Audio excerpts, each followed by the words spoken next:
How to manage Facebook tab bar.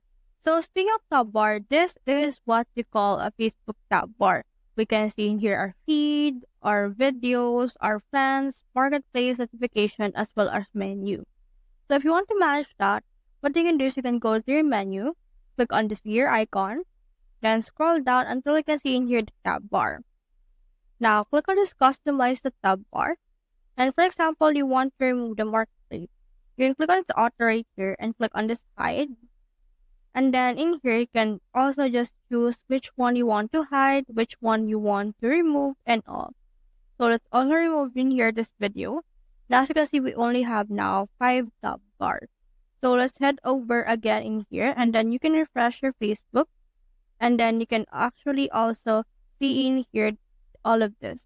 So as you can see, we have the video, the friends, our own profile. We also have a notification as well as the menu. This is how you manage Facebook tab bar. Hope we helped.